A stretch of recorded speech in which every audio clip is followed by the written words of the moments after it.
Salut à tous, j'espère que vous allez bien, c'est Romain et on se retrouve aujourd'hui pour débriefer le deuxième et dernier match amical du PSG pour cet été. C'était face à Leipzig et ça s'est soldé par un match nul, un partout, ouverture du score d'Openda au quart d'heure de jeu et c'est Gonzalo Ramos qui a répondu en deuxième mi-temps sur un superbe enchaînement après une passe longue de Marquinhos. C'est assez rare chez nos défenseurs centraux pour le souligner. Justement, cette passe longue était à destination de Ramos, ensuite ça a rebondi sur la tête de Mayulu qui fait une passe décisive très instinctive.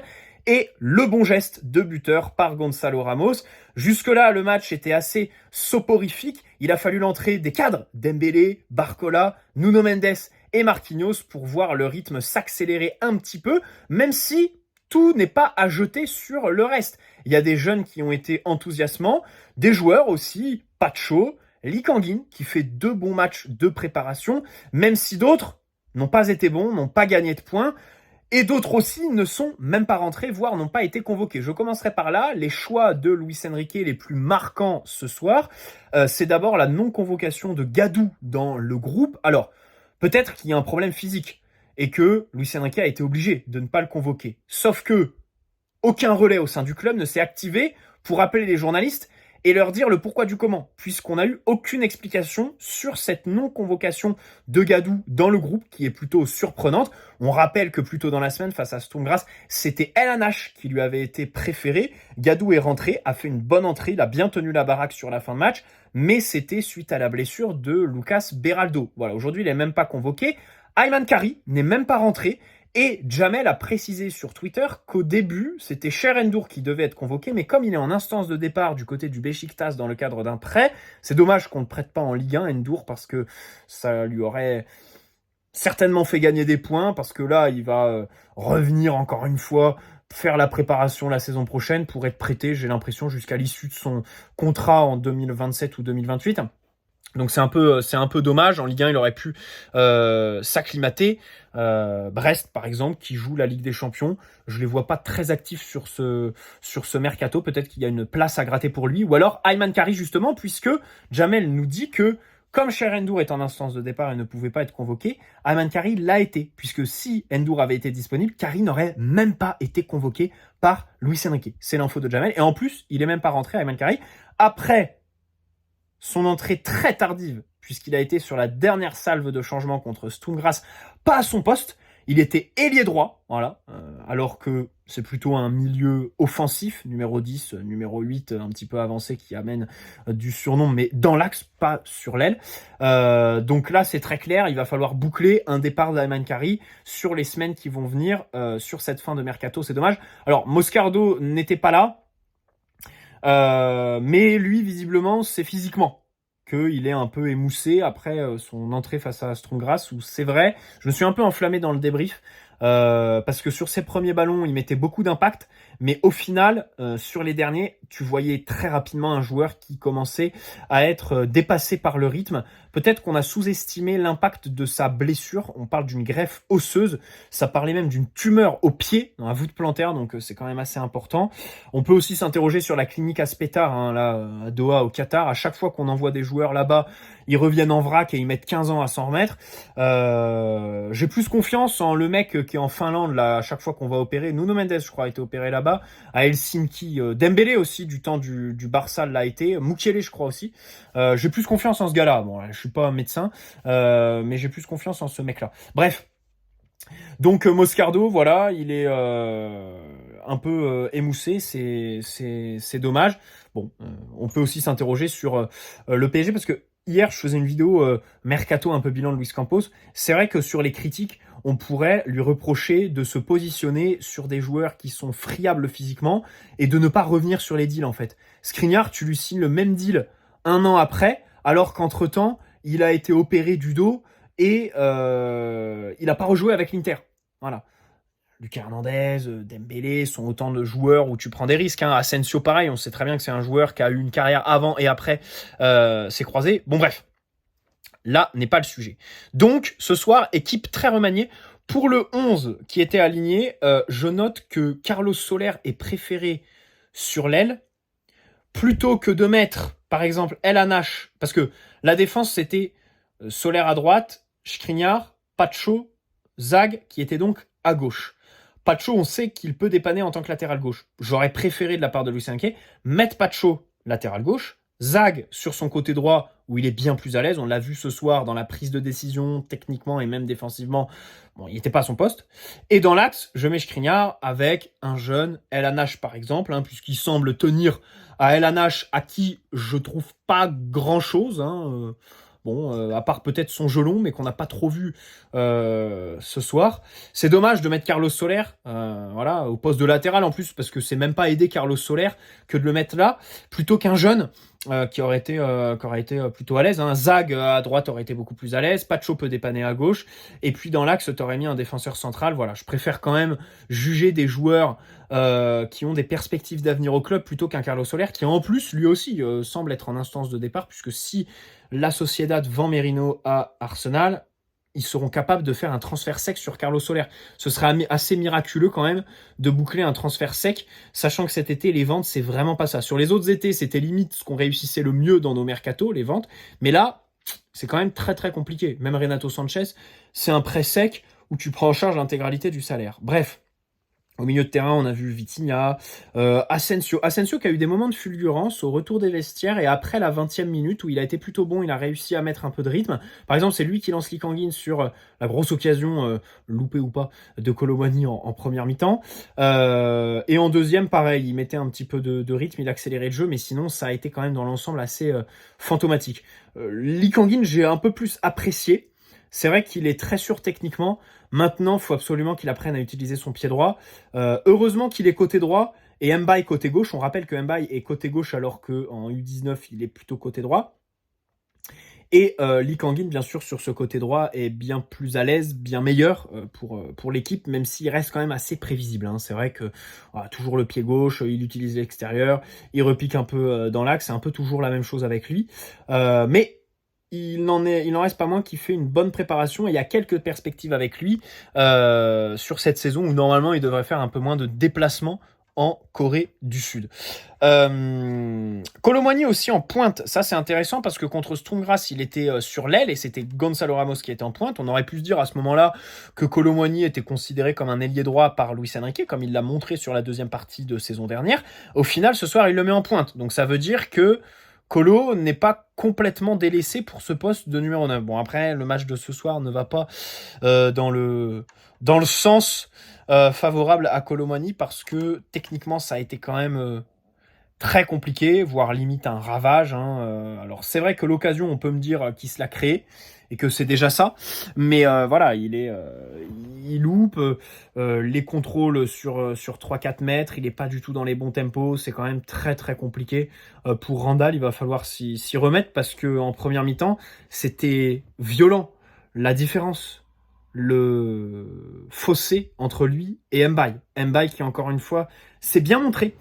C'est bien montré à son avantage. C'est vrai qu'il est très explosif. Il est vif, il est rapide. Je l'ai trouvé un peu plus à l'aise pour aller chercher les 1 contre 1 que face à Sturm. Voilà, il s'est bien projeté. Il a fait quelques efforts défensifs, c'est bien. Et je ferai un lien avec l'entrée de Mayoulou, parce que Mayoulou fait vraiment une superbe entrée. Et on voit qu'en fait, Mayoulou, à la différence d'Mbaye, il joue en pro depuis 6 mois. Mbaye, bon, il est là depuis quelques temps, mais c'est ses premières apparitions en match. Mayoulou, il a quand même, il a marqué sur la deuxième partie de saison un but. Je me demande si c'était pas face à Montpellier. Il a joué et tout ça, même si c'était pas forcément à son poste.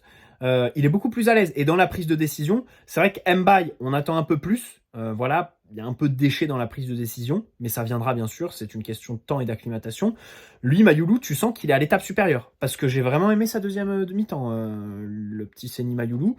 Très juste, techniquement très bon, il fait la passe décisive, il est au bon endroit, tu sens qu'il a un petit peu de repère, qu'il est là depuis quelques temps, et donc je demande à revoir, voilà, sur cette position un peu plus axiale. On rappelle que l'année dernière, il rentrait sur des positions très excentrées, mais ce soir, collectivement, j'ai trouvé que même quand Dembélé et Barcola étaient sur le terrain, les ailiers étaient moins extérieurs. Les ailiers ne collaient pas la ligne de touche. Le bloc était moins étiré. Alors, est-ce que ça va continuer? Je ne sais pas. Mais je trouve que c'est plutôt de bon augure d'avoir des ailiers qui sont proches de leur numéro 9. Par exemple, Barcola a cherché Gonzalo Ramos à un moment donné. Qui sont plus dans la densité, donc automatiquement plus proches du but. C'est une solution. voilà, que Luis Enrique a pris ce soir après. Est-ce qu'il va le pérenniser sur la saison? Ça, c'est vraiment toute la question. Mais c'est vrai que ce soir, j'ai vu un bloc un peu moins étiré et des ailiers qui allaient chercher beaucoup plus le demi-espace. Voilà. Bon, Dembélé sur son entrée. Bon, alors c'est vrai qu'il fait un centre dans les couilles de Barcola, qu'il y a un moment où voilà, tu sens qu'il perd un peu les pédales, mais sinon il y a une action où il met petit pont, crochet, machin chouette, il t'ajoute un petit peu de justesse. Bon, écoutez, Dembélé, ce sera toujours la même chose, à savoir ce joueur un petit peu pièce en l'air, mais quand elle tombe du bon côté, ça fait lever le stade, et quand elle tombe du mauvais côté, bon, t'es très frustré. Il n'y a plus qu'à espérer qu'elle tombe du bon côté dans les bons moments, comme ça a été le cas d'ailleurs l'année dernière face au Barça, hein, puisqu'il est double buteur sur la double confrontation. On rappelle que les 2 buts quand même relevaient un petit peu du miracle, sachant qu'il en avait qu'un seul au compteur face à Monaco, jusqu'à ces 2 matchs-là. Bref, Gonzalo Ramos, beau but. Voilà, très beau but avec un beau geste de buteur. But de loin, ça fait plaisir. Il n'y a pas de touche superflue, même au niveau des appuis, c'est très net, voilà, c'est très très bien, c'est très fluide, donc ça fait très plaisir. Joao Neves, bon, on l'a vu un petit peu comme contre les Autrichiens, en recherche de repères. Hein, il a dit dans l'interview qu'il arrive que voilà, c'est Luis Enrique un peu qui a fait un peu toute la différence. Hein. Il signe parce que il y a l'entraîneur qu'il est content. Bon, il va falloir que Luis Enrique lui trouve des consignes claires. Voilà, parce que c'est vrai que sur les 2 matchs là, bon, on voit un Joao Neves qui tourne beaucoup la tête, qui prend beaucoup d'informations, qui sait pas forcément comment et où se placer avec ballon. Du coup, il est très sobre. Bon, je ne juge pas. William Pacho, par contre, j'ai vraiment apprécié. Donc axe gauche. Je pense qu'il a gagné la majeure partie, voire l'intégralité de ses duels. Au sol, il les gagne avec pas mal d'agressivité, notamment quand il monte assez haut, quand il va chasser. T'as des petits flashbacks de Kimpembe, mais surtout c'est assez efficace, donc ça fait plaisir. Dans les airs, alors c'est vrai qu'on a vu ce qu'on disait dans la vidéo. Il va pas gagner le duel directement. Il va pas aller chercher, boum, coup de casque, terminé. Il va plutôt gêner l'adversaire et prendre le ballon sur justement le rebond. Voilà. Donc il a plutôt bien géré ça sur le match de ce soir. C'était plutôt intéressant. Avec ballon, tu vois que c'est un gaucher exclusif. Et ça, il va pas falloir qu'il soit ciblé cette saison par nos adversaires, parce qu'il sera vite renfermé et mis à mal. Parce que c'est vrai que ce soir, on l'a vu utiliser exclusivement son pied gauche et toujours essayer de se mettre dessus. On l'a vu l'année dernière avec Skriniar et son pied droit. Alors, je dis pas que Pacho est Skriniar, parce que vraiment, ce soir, ça dénotait vraiment, parce que voilà, le Slovaque était dans le dur. C'est vraiment le cas de le dire. La gestion de la profondeur. La mollesse au duel, avec ballon, les difficultés de motricité, de tout ce que tu veux, de personnalité. Bon, ce sera toujours le même discours. Mais voilà, William Pacho, c'est vraiment de bon augure ce premier match. Zag, je le jugerai pas ce soir parce que voilà, latéral gauche, c'est quand même un peu compliqué. Carlos Soler, bon, il m'a juste fait marrer quand il essaye de défendre en obtenant des fautes là. Alors il l'a eu en première mi-temps, mais en deuxième, à un moment donné, il a pas la faute et il se plaint. Il me fait rire. Il essaye de s'en sortir tant bien que mal. Mais si nous, on pouvait justement essayer de le sortir de l'effectif du club, ce serait pas mal. Gigio Donnarumma, il fait un très bel arrêt avec le pied en première mi-temps. Bon, sur coup de pied arrêté, alors j'oubliais le but d'Openda, où encore une fois, voilà, t'as des oublis au deuxième poteau, sur corner, mais c'est triste. Ça en devient triste parce que c'était l'axe de progression majeur pour Luis Enrique. On a recruté personne pour le staff, parce que déjà, on pourrait limiter l'analyse à ça, en fait. Hein. Le staff ne compte pas de spécialistes coup de pied arrêté, alors que dans tous les grands clubs, il y en a. On en a eu à un moment donné avec Zoumana Camara, et là, personne pour s'occuper de tout ça. Voilà, faire un travail spécifique. On se fait encore prendre. On a aussi vu les difficultés de Donnarumma à sortir sur d'autres coups de pied arrêtés où il hésitait un petit peu. Donc ça, il va falloir travailler. Ça reste ses défauts. Hein, il n'est pas parfait, même si je dis dans toutes les vidéos qu'il va manger la concurrence avec Safonov et Tenas. C'est pas pour autant que Donnarumma est un gardien parfait, mais je crois bien sûr que la concurrence, voilà, il en fera qu'une bouchée. Donc voilà, après au pied, bon, pas grand chose pas grand-chose à signaler. Je crois que sur certaines séquences, on l'a vu prendre les 6 mètres directement, alors sur la saison dernière, il le laissait à son défenseur central. Bon, après, vu les défenseurs centraux qui étaient là ce soir, bon, j'attends à voir quand on aura les titulaires habituels, à savoir Marquinhos. Marquinhos, j'ai beaucoup aimé son ballon long sur le but de Gonzalo Ramos. C'est pour ça que je l'ai signalé dès l'intro, parce que ça fait vraiment plaisir quand tu le vois renouer un peu avec son jeu long qui est très bon, hein, les ballons un petit peu claqués. Qu'il envoyait à une certaine période sous Pochettino vers Mbappé. Donc là, si on pouvait faire un peu pareil, ce serait bien, parce que c'est une clé du jeu de cette équipe, bien sûr, quand tu n'as plus de joueurs qui prennent la profondeur, très peu de mouvements quand on a le ballon. Bien sûr, sauter les lignes adverses pour essayer de créer du déséquilibre par la passe. Je sens que ça va être ma grosse propagande de la saison, quoi. Sur la chaîne YouTube, je sens qu'on va y revenir pas mal de fois. Donc voilà, une entrée assez intéressante de Marquinhos. Barcola, on l'attend dans le dernier geste, hein, on l'attend sur voilà, les centres et tout ça. Faudrait qu'il travaille la diversité, parce que c'est vrai qu'il arrive dans la surface tout le temps dans les mêmes dispositions. C'est-à-dire que comme il va s'emmener un petit peu le ballon avec le pied droit, avec l'intérieur du pied, il va arriver dans la surface vraiment face à la ligne de 6 mètres, et toujours un petit peu dans la même situation, sur son pied gauche, s'il veut centrer, s'il veut tirer. Et donc pour les défenseurs, c'est assez facile de le bloquer, parce que l'orientation du corps, c'est vrai que c'est assez facile de l'emmener sur l'extérieur. Donc ça, il faut qu'il travaille ça. On l'a vu aussi avec l'équipe de France à l'Euro. C'est un axe de progression pour Barcola, ça, par exemple. Voilà. J'ai bien aimé l'entame de match de Warren, qui se projetait bien. Il a touché quelques ballons dans la surface. Après, c'était un petit peu moins en vue. Mais j'ai plutôt apprécié cette dimension-là. Vitinha, bon, on l'a pas trop vu. Il a distribué. Il a tiré à un moment donné de loin. Ça, c'est vrai que Mbaye n'a pas pris les solutions de tir de loin quand il les avait. Faut qu'il se détende. Dans cet effectif, c'est tous des mollusques. Il y a personne qui va venir lui gueuler dessus. Voilà. À la limite, à l'époque, voilà, quand tu étais avec Mbappé, Neymar, Messi, c'est sûr que tu pouvais prendre des pincettes quand tu étais Hugo Ekitike, par exemple, et que tu leur faisais la passe gentiment, ou Vitinha sur la première saison. Mais là, c'est pas Colomani qui va venir t'engueuler. T'inquiète pas, Mbaye, prends les tirs, parce que c'est vraiment pas les autres qui vont marquer à ta place. Voilà. Donc un match, bon, assez, on va pas se mentir. Première mi-temps, c'était difficile à suivre. Hein. À deux doigts de m'endormir. Surtout que, encore une fois, avec Patrice Ferry au commentaire, mais qu'est-ce que c'est lunaire. Alors, il lui faut 5 minutes pour comprendre que Solaire n'est pas latéral gauche, mais latéral droit. En deuxième mi-temps, il loupe les 3/4 des changements. Il oublie qu'il y a Mayoulou, El Anache et un autre sur le terrain. Bref, et il lui faut au moins un quart d'heure pour s'en rendre compte. Ah non, mais c'est exceptionnel. Hein. Les mecs sont aveugles. Déjà sur le match face à Sturm Graz, bon, au moins on va s'épargner ça.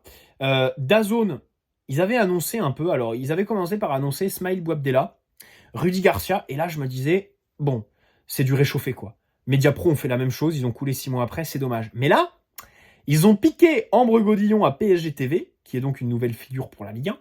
Et aujourd'hui, voilà, ils ont annoncé un casting plutôt intéressant avec notamment Walid Achrchour, qui est une figure montante, hein, qui fait des piges à l'after depuis quasiment 1 an maintenant. Donc ça fait plaisir de les voir faire confiance à la jeune génération. C'est pas pour autant qu'on va payer. Moi, en fait, je suis dans le cas où l'IPTV, je m'y connais absolument pas. Mais je suis vraiment à deux doigts de me renseigner là-dessus, parce que c'est assez lunaire. Ça reste quand même très très cher. Mais il y a un effort de la part de DAZN qui doit être signalé, de recruter un petit peu une nouvelle génération, faire un petit peu de 109. Paul de Saint-Cernin aussi. Paul de Saint-Cernin de retour après Mediapro, ça fait vraiment plaisir. Hein. On se rappelle les questions qu'il posait à Thomas Tuchel, à Rudy Garcia aussi, c'était exceptionnel, d'humour. Voilà, donc ça fait très plaisir. Bref, bon, pour ce soir, je pense qu'on a un petit peu tout dit. Je vois pas grand-chose d'autre à souligner sur ce match face à Leipzig. Maintenant, vendredi prochain, je le dis tout de suite, les gars, je serai en festival. Je serai au Cabaret Vert à Charleville-Mézières. Donc, je pourrai pas regarder le match et encore moins faire le débrief du coup. Voilà, donc on se retrouvera pour parler du match, faire le débrief Peut-être le dimanche ou le lundi. Parce qu'après, le samedi, je dois faire Charleville-Mézières-Biarritz, hein, les gars. 1000 bornes. Donc ça va y aller, en sortant à 4h du matin du cabaret. Je pense qu'il va y avoir des pintes de café qui vont circuler dans le sang. Bref, et bien sûr, une bonne nuit avant. Hein, voilà. On va pas faire la pub de la route dans des états pitoyables. Bref, bonne soirée à tous. N'hésitez pas à poser un like si cette vidéo vous a plu, vous abonner si ce n'est pas déjà fait. Et donc, on se retrouve, bon, cette semaine, on va bien faire des petites vidéos mercato. Il y aura sûrement un avant-match de PSG Le Havre, par contre, jeudi. Donc voilà. Allez, je vous embrasse, les amis. Je vous souhaite un bon week-end. Ici, c'est la canicule, comme je crois partout en France. Donc, résistons, résistons. Ciao, les amis, et prenez soin de vous avant tout.